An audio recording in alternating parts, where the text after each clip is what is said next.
Hello pen lovers. ഇപ്പോൾ എൻ്റെ കയ്യിലിരിക്കുന്നത് ഒരു വിൻറ്റേജ് ഐറ്റമാണ്. പൈലറ്റിൻ്റെ ടെലിസ്കോപ്പിക് പെൻ എന്ന് പറയും. ഇത് നമുക്ക് പോക്കറ്റിൽ കൊണ്ടു നടക്കാം, ഈസി ആയിട്ട് കൊണ്ടു നടക്കാം. ഒരു എവറി ഡേ പെന്നാണ്. അതിൻ്റെ ഒരു പ്രത്യേകത എന്ന് വെച്ചാൽ ഇതിന് നമുക്ക് സൈസ് കൂട്ടാനും സൈസ് കുറയ്ക്കാനും പറ്റും. അതുകൊണ്ടാണ് ഇതിനെ ടെലസ്കോപ്പിക് പെൻ എന്ന് പറയുന്നത്. ഇതൊരു 1960s പ്രൊഡക്ഷൻ ചെയ്തതാണിത്. ആക്ച്വലി ഇതിൻ്റെ ഫാദർ ഇൻ ലോയുടെ ഫാദറിൻ്റെ ആണ്. അപ്പം പുള്ളിക്കാരൻ 1969 ഇന്ത്യയിൽ വന്നപ്പോൾ, സിംഗപ്പൂരായിരുന്നു, ഇന്ത്യയിൽ വന്നപ്പോൾ അവിടെ നിന്ന് കൊണ്ടുവന്നു, സിംഗപ്പൂരിൽ നിന്ന് വാങ്ങിച്ചിട്ട് കൊണ്ടുവന്ന ഒരു പെന്നാണ്. സിംഗപ്പൂർ മെയ്ഡ് ഇൻ സിംഗപ്പൂറാണിത്. അപ്പോൾ നല്ലൊരു, ഇപ്പം ഞാൻ മഷിയൊന്നും ഫില്ല് ചെയ്തിട്ടില്ല, എനിക്ക് എഴുതി കാണിച്ചു തരാനൊന്നും പറ്റത്തില്ല ഇതിൻ്റെ വർക്കിംഗ്. പക്ഷേ അന്നത്തെ കാലത്ത് ഭയങ്കര ഒരു ഒരു ഒരു നല്ലൊരു റൈറ്റിംഗ് ക്വാളിറ്റി കൊടുക്കുന്ന ഒരു ഇൻസ്ട്രുമെൻ്റ് തന്നെയാണ്. പിന്നെ ഇതിൻ്റെ പ്രത്യേകത എന്ന് പറഞ്ഞാൽ നല്ല പഴയ ആ ഒരു നിബ്ബ്, ഇപ്പോഴും നല്ല സ്മൂത്തായിട്ട് വർക്കിംഗ് കണ്ടീഷനിലുള്ള നിബ്ബാണ്. നല്ല സ്മൂത്ത് നിബ്ബാണ്. ഞാൻ നേരത്തെ എഴുതി നോക്കിയായിരുന്നു, പക്ഷേ ഇപ്പോൾ ഉണ്ടോ ചെറിയ നിബ്ബും ചെറിയ പിടുത്തമൊക്കെയാണ്. നല്ല രസമുള്ള ഒരു നിബ്ബാണ്. എനിക്ക് ഭയങ്കര പേഴ്സണൽ ഫേവറേറ്റാണ്. ഇതിപ്പോൾ നമ്മളിപ്പം ലെങ്ത്ത് കൂട്ടി ഇതിനെ പോസ്റ്റ് ചെയ്താൽ ഉണ്ടോ നല്ല സ്മൂത്തായിട്ട് കയ്യിൽ നല്ല അടിപൊളിയായിട്ടിരിക്കുന്ന ഒരു അടിപൊളി പെനാണ്. പിന്നെ ഇതിൻ്റെ പ്രത്യേകത എന്ന് പറഞ്ഞാൽ ഇതിൻ്റെ ഫില്ലിംഗ് സിസ്റ്റം എൻറ്റയർലി ഡിഫറെൻ്റ് ആണ്. ഞാനൊന്ന് ഓപ്പൺ ചെയ്ത് കാണിക്കാം.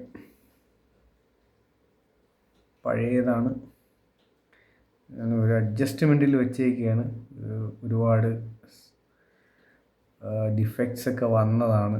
ഒരുപാട് വർഷമായില്ലേ, അപ്പം തന്നെ 10-50 വർഷത്തോളം ആവും. അപ്പം അത്രയും പഴക്കമുള്ള പേനയാണ്. അപ്പോൾ ഒരു വിൻറ്റേജാണ്. ഇപ്പം ഞാനിപ്പോൾ സ്ഥിരമായിട്ട് എഴുതാനൊന്നും ഉപയോഗിക്കുന്നില്ല.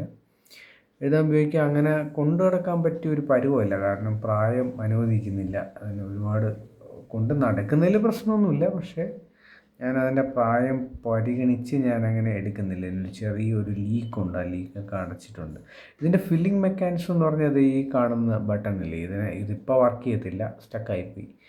ഇത് കെയർ ചെയ്യാതൊക്കെ വെച്ചിരുന്ന് അതിൻ്റെ മഷിയൊക്കെ അവിടെ കട്ടി പിടിച്ച് ആയിപ്പോയതാണ്.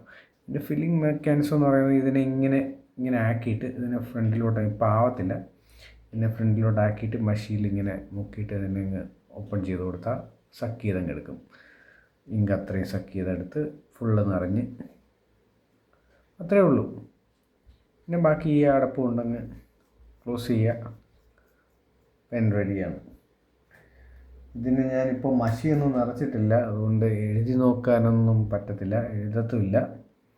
പക്ഷേ മഷി നിറയ്ക്കുകയാണെങ്കിൽ, മഷി ഇപ്പം നിറയ്ക്കുന്നതെന്ന് വെച്ചാൽ ഇപ്പം ഇങ്ങനത്തെ ഈ കണ്ടീഷനിൽ വർക്ക് ചെയ്യാത്ത കണ്ടീഷനിൽ നിറയ്ക്കാൻ പറ്റത്തില്ല.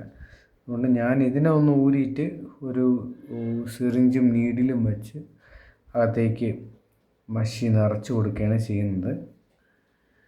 അങ്ങനെ യൂസ് ചെയ്യുക, അങ്ങനെ ഒരു വലിയ മഷിയൊന്നും ഹോൾഡ് ചെയ്യാനുള്ള കപ്പാസിറ്റി ഇല്ല.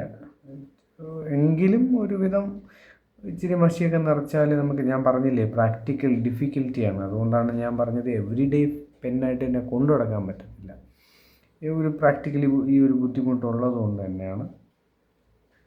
ഇല്ലെങ്കിൽ നമുക്ക് അന്നത്തെ കാലത്ത് ഒരു പോക്കറ്റ് പെന്നായിട്ട് ഉപയോഗിച്ചുകൊണ്ടിരുന്നത്, സത്യത്തിലൊരു പോക്കറ്റ് പെന്ന് കൂടിയാണ്. ടെലിസ്കോപ്പിക് ആക്ഷൻ ഉള്ളത് കൊണ്ട് ഇവർക്കിത് ഇത്രയും ലെങ്ത് ഉള്ള പെന്ന് വന്നിട്ട് ഇങ്ങനെ ക്യാപ്പ് ചെയ്തിട്ട് അങ്ങ് ചുരുക്കി ഒരു ചെറിയ പേനയാക്കി വെച്ച് പോക്കറ്റിൽ സുഖമായിട്ടിരിക്കും, ഒരു ശല്യമില്ലാതെ അതങ്ങ് പോക്കറ്റിലിരുന്നോളും. അടിപൊളി സാധനമല്ലേ. അപ്പം നമ്മൾ ആവശ്യത്തിന് ഇത് എടുക്കുമ്പോൾ അതിൻ്റെ ലെങ്ത്ത് കൂട്ടണമെന്നുണ്ടെങ്കിൽ ജസ്റ്റ് ഒന്ന് വലിക്കുക, ലെങ്ത്ത് കൂടി വന്നു. അതുപോലെ ഇതിൻ്റെ ക്യാപ്പ് എടുത്ത് ബാക്കിൽ വയ്ക്കുക, നല്ല അടിപൊളിയായിട്ട് വന്നിട്ടുണ്ട്.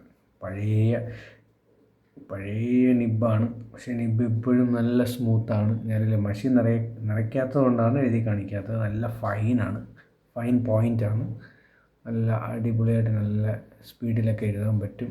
പിന്നെ വലിയ മഷി പടർന്ന് വൃത്തികേടാവുകയോ അങ്ങനെയൊന്നും ചെയ്യുന്നില്ല. നല്ലൊരു നല്ലൊരു പേനയാണ്. അങ്ങനെ ഇതിൽ വേറെ ചെയ്തിരിക്കുന്നത് വെച്ചാൽ പുള്ളിക്കാരൻ്റെ പേരൊക്കെ ഇവിടെ ചെറുതായിട്ട് എൻഗ്രേവ്, ആ കാലത്ത് ചെയ്തതാണ്, ചെറുതായിട്ട് എൻഗ്രേവ് ചെയ്തിട്ടുണ്ട്. വേറെ പൈലറ്റിൻ്റെ ഒരു 2-3 പൈലറ്റ് എന്ന് എഴുതിയതുണ്ട്. വേറെ ഇതിൻ്റെ കൂടെ ഇറങ്ങിയ വേറൊരു മോഡലിൽ 14 ക്യാരറ്റ് നിബ് ഉണ്ടായിരുന്നു.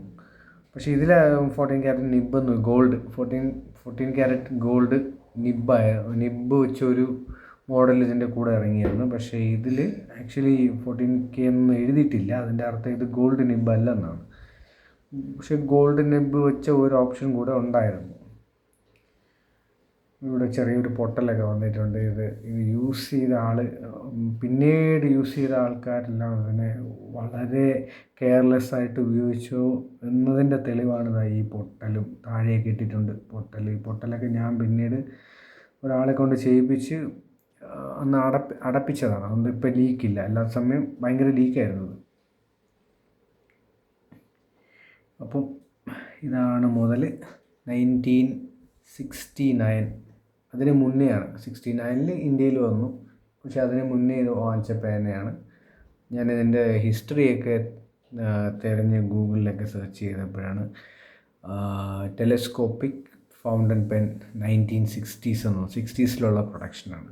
60സിൽ എപ്പോഴോ ആയിരിക്കണം ഇത് മാനുഫാക്ചർ ചെയ്തത്. പിന്നെ ഇന്ത്യയിൽ എത്തിയ ഡേറ്റ് നമുക്ക് ഓർമ്മയുണ്ട്. അത് വെച്ചിട്ട് കാൽക്കുലേറ്റ് ചെയ്താലും ഒരു 10-50 കൊല്ലത്തെ പഴക്കം ഉണ്ടായിരിക്കും ഇതിന്.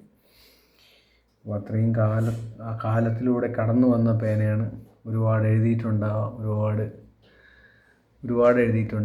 അന്ന് അപ്പൂപ്പനെന്ന് പറയുന്നത് ബ്രിട്ടീഷ് ഇന്ത്യയുടെ പാസ്പോർട്ട് ഹോൾഡറൊക്കെ ആയിരുന്നു. അപ്പോൾ ആ കാലത്തേ ചലിക്കുന്ന പേനയാണ്.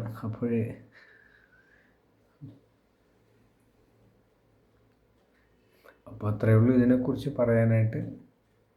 ഇതിപ്പോൾ ഒരു കളക്ടേഴ്സ് ഐറ്റം അത്രയേ പറ്റത്തുള്ളൂ. അല്ലാതെ തന്നെ നമുക്ക് ഡെയിലി കൊണ്ട് നടക്കാനോ ഡെയിലി കെയർ ചെയ്ത് വേണമെങ്കിൽ ഡെസ്കിൽ വെച്ചൊക്കെ എഴുതാം. പക്ഷേ ഇതിൻ്റെ ഒരു ലിമിറ്റിംഗ് ഫാക്ടർ എന്ന് പറഞ്ഞാൽ ഇതിൻ്റെ ഇങ്ക് കപ്പാസിറ്റി തന്നെയാണ്. ഇങ്ക് കപ്പാസിറ്റി വളരെ ചെറുതാണ്. ഇങ്ക് ലോഡ് ചെയ്യുന്നത് ഭയങ്കര പാടുള്ള കാര്യമാണ്. ഇതൊക്കെ ഊരിയെടുത്തിട്ട് നമ്മൾ സിറിഞ്ചിൽ മഷി നിറയ്ക്കണം. അല്ലാത്ത പക്ഷേ അതിൻ്റെ ലിവറൊന്നും വർക്ക് ചെയ്യത്തില്ല. പക്ഷേ അന്നത്തെ കാലത്ത് നല്ലൊരു ടെക്നോളജി തന്നെയായിരുന്നു. ഈ ഒരു മെക്കാനിസം അധികം പേനകളിലൊന്നും കണ്ടിട്ടില്ല. ഈവൻ പാർക്കറിലൊന്നും ഇതുപോലത്തെ ഒരു മെക്കാനിസം കണ്ടിട്ടില്ല. അന്നത്തെ കാലത്ത് ജപ്പാനാണല്ലോ എല്ലാം മുന്നിൽ നിന്നത്. അപ്പം ജാപ്പനീസ് എൻജിനീയേഴ്സ് എല്ലാം ഡിസൈൻ ചെയ്ത ഒരു മോഡലാണ്. അതുകൊണ്ടായിരിക്കും അതിനൊരു ഇത്രയും എഫിഷ്യൻ്റായിട്ട് ഇത്രയും കാലം പെർഫോം ചെയ്തത് അതിൻ്റെ ഒരു മികവിലായിരിക്കും. അപ്പോൾ അത്രയേ ഉള്ളൂ.